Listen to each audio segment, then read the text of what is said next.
Dennis here with another Chrysal Cares episode. Today, I'm going to talk about dosing. Dosing done right.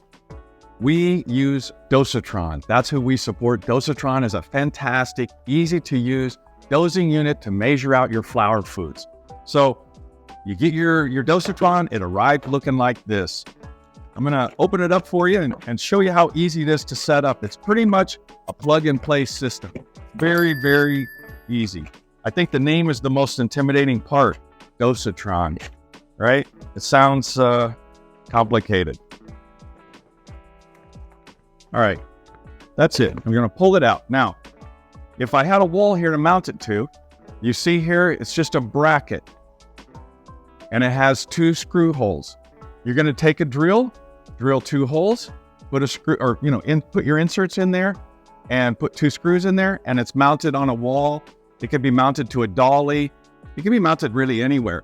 And then you see on the sides of the unit, there's little nipples here that they pop into these holes right here, okay? So depending on which way your water's flowing, you have an arrow that's embossed right there. A little difficult to see, but if you're up close, you can see it. This one's pointing this way. So if my water flow is pointing this way, I'm gonna attach a hose to this side for the intake, and the outtake is this way. Now, if you say, well, my water's flowing the other way, real simple. You're just gonna unattach it, flip it around, and we're now going that way. Very, very simple. And so when you get started, hook it up, you're gonna take off the tip here. And this is just a plug, pull off the plug. And then you have your siphon hose. And the way this works, you're gonna thread this nut that I took off the bottom of the unit and slide it over the hose. And then you're gonna push it up over and then screw it tight. Everything is hand tight. Do not use tools on it because it is plastic, you can break it. So you just go hand tight.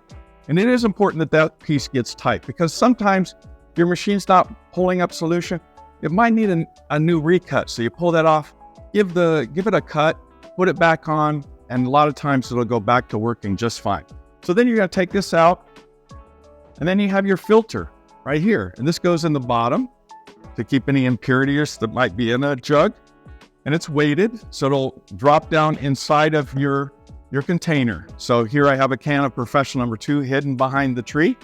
So you drop it inside there, and then you have your settings.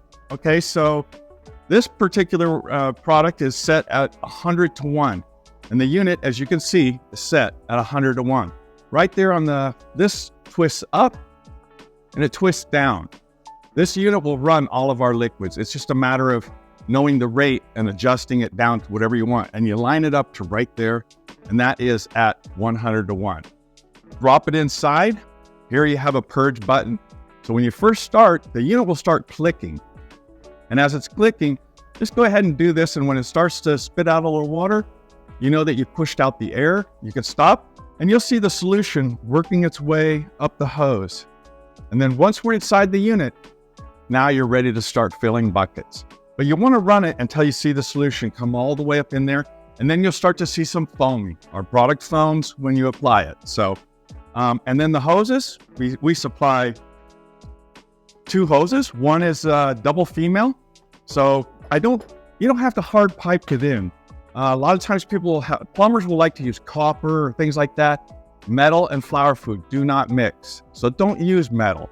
You want to use PVC. Use an acid-resistant PVC piping.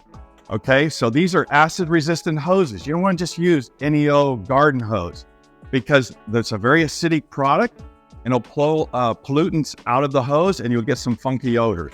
So you go to the intake side, and that's this side because we're flowing this way. You're going to screw this on here, take this cap off, screw it on. And then here, you could just hook this up to a spigot or a faucet. So you want to make sure you're mounted close enough to make this hook up. And then you have on the outgoing side, about a 7-foot hose. You're going to hook this to this side. And I recommend using a little bit of plumber's tape. That's that white, thin, stretchy tape. You're going to wrap it around there tight so you don't have any leaks. Turn on your water pressure, and you're ready to go and start filling bases. Now, when not in use, always turn it off. and relieve the pressure because you have water hammering. You know, in the house when the pipes kind of go, that is called water hammering. And when that happens, it can blow this cap off, you flood your shop. You don't want that happening. So you want to turn it off when it's not in use. And that way you take away the risk of walking in one morning and seeing your shop flooded. So do dosing right, get you a Dosatron, and it will save you a lot of time and labor in dosing. So thank you.